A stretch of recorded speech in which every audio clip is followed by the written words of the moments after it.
Water supply and sanitation in Kenya is characterized by low levels of access, in particular in urban slums and in rural areas, as well as a poor service quality in the form of intermittent water supply. In fact, only 9 out of 55 water service providers in Kenya provide continuous water supply. Let's take a look at what the plan is to improve on these numbers. We've got Professor Francis Mutua from the University of Nairobi standing by to give us his views on the water management processes currently underway in Kenya. Thanks for joining us. So, Professor, I'll just start off with a simple question. I mean, are water resource management, is water resource management in Kenya up to standard? I mean, what are the biggest challenges right now?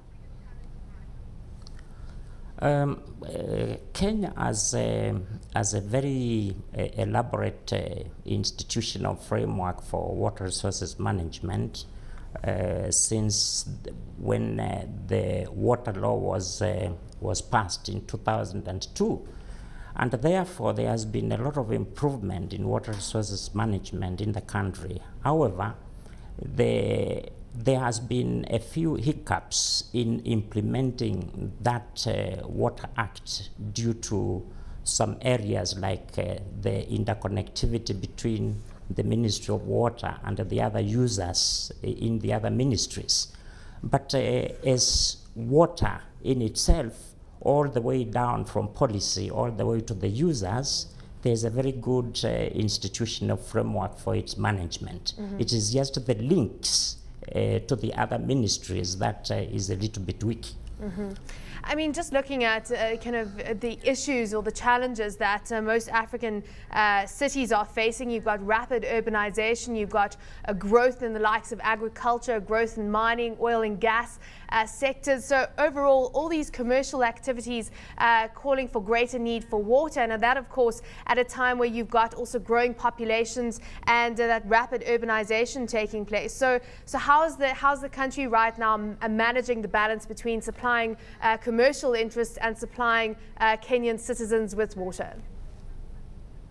Yes, supplying water to the citizens is a big challenge as it is now, because you know that water is Kenya is classified as a water scarce country, and therefore we do not have, according to the world classification, we don't have adequate water to fulfill all the needs, particularly of development and the growing population.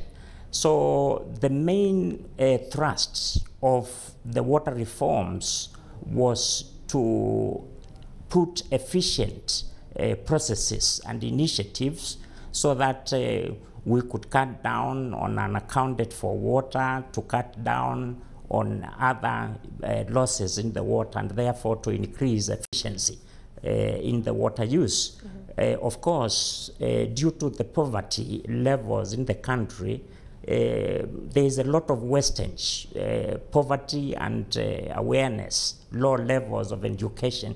There is a lot of wastage out there, and therefore the Water Resources Management Authority has been trying to put a thrust in terms of education, in terms of diversifying the water supplies, because most people in the country people and institutions put a lot of thrust in surface water uses, which is putting a constraint in its quality.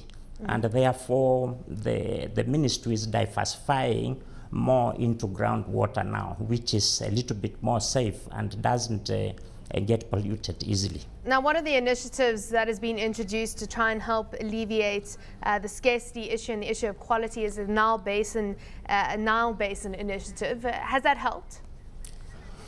The Nile Basin initiative has helped quite a lot, because the initiative brought all these countries on the same table to talk, something which wasn't there before. However, there has been impediments in the progress of the NBI, particularly because there were other pre-existing arrangements which some countries say they still exist. Other countries want to say, no, we need a new framework so that we can be able to move forward. So yes, it did. The NBI brought a lot of progress in water resources management in the region, and a lot of capacity development, a lot of awareness in the use of the Nile waters.